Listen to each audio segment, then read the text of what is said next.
Olá pessoal, tudo bem? Ascite. Normalmente a gente pensa em ascite, é o mais comum, o mais clássico, é um paciente com cirrose hepática. Mas nem sempre essa é a causa de ascite. E hoje a gente vai ver uma ascite patológica por uma neoplasia, um câncer gástrico. Vamos ver.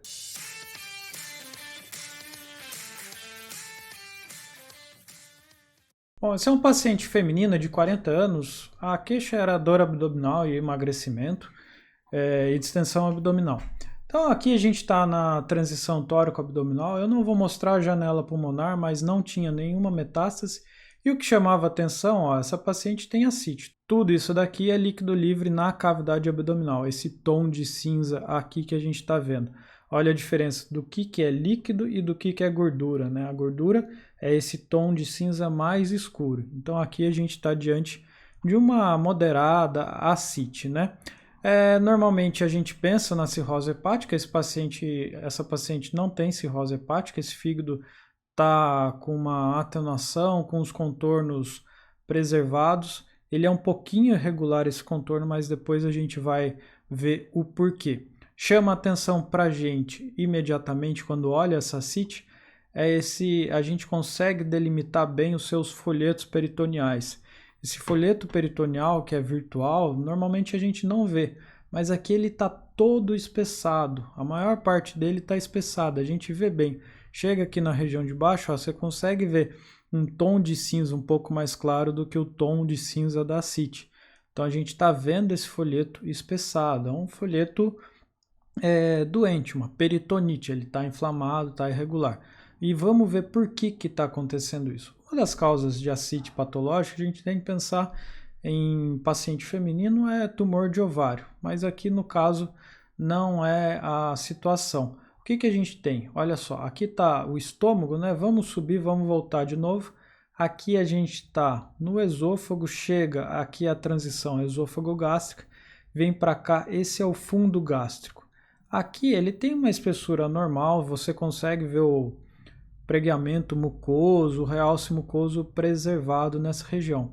Só que aí você vai chegando na região antropilórica lá, olha só como essa parede que é fina fica muito espessada. Tudo isso daqui, ó, tá espessado e aí tem um engurgitamento aqui da região da mucosa gástrica.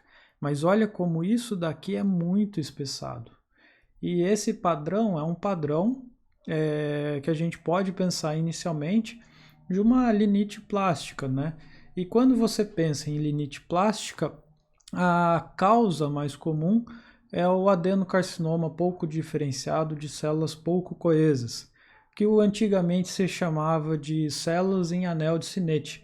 Elas ficam algumas células soltas, separadas, e aí faz esse padrão de linite plástica e aí a gente vê com esse espessamento difuso, né? Poderia ser um adenocarcinoma clássico, até poderia, mas pode pensar nisso. E as células pouco coesas, a neodicinete, faz muita ascite e faz uma outra coisa.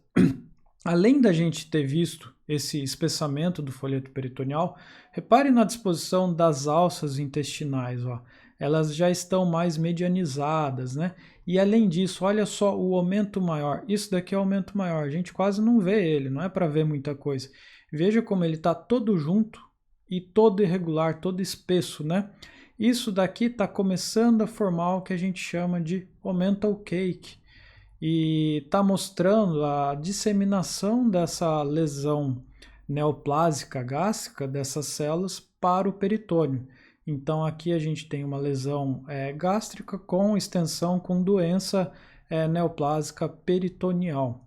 Essas células eles podem formar alguns implantes mais nodulares, então você eventualmente nesses folhetos peritoneais a gente viria alguns nódulos.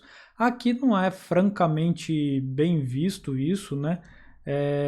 Você não vê tão bem alguma coisa, pode ter algumas áreas mais subjetivas em relação a isso, e esses implantes podem ir e ficar aqui na região junto à superfície do parênquima hepático, por exemplo, de todas as estruturas do abdômen. E quando isso fica, pode ver nódulos realçando, mas uma forma indireta de você ver são essas irregularidadezinhas aqui na superfície do parênquima hepático, né? Não é patognomônico isso, claro, mas a gente já consegue observar, olhando, passando, olha esse lobo esquerdo aqui, como tem algumas irregularidadezinhas. Você está diante de uma doença peritoneal difusa, então você espera que tenha alguma coisa aqui nessa superfície hepática. Além disso, poderia ter linfonodo? Sim, pode ter linfonodo, é muito comum nos estágios mais avançados ter alguns linfonodos. Aqui a gente não está vendo muito bem. Quando você está diante de um tumor gástrico, o que você tem que ver bem é essa região, porque você vê o ligamento hepatogástrico acometido, né, com uma extensão lesional. Então, sempre que você vir alguma coisa no ligamento hepatogástrico, pense em tumor.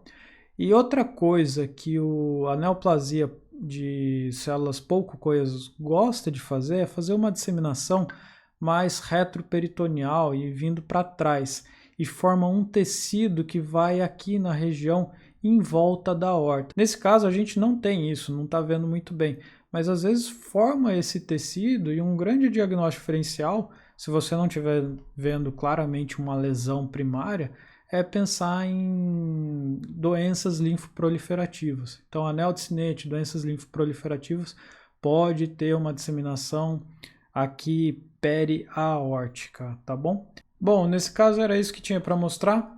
Então, é uma neoplasia gástrica, né? Um tumor gástrico com aspecto de linite plástica, avançado, em que a gente já tem uma doença neoplásica peritoneal também. Esse paciente fez endoscopia, foi identificado na endoscopia esse padrão de linite plástica, fez a biópsia e confirmou o diagnóstico de neoplasia pouco diferenciada com células pouco coesas. A neoplasia de células em anel de Snedt. Bom, era isso que eu tinha para falar nesse caso. Obrigado por assistir o vídeo até aqui. Se você não é inscrito, lembre-se aí de se inscrever, de ativar as notificações para receber os próximos vídeos.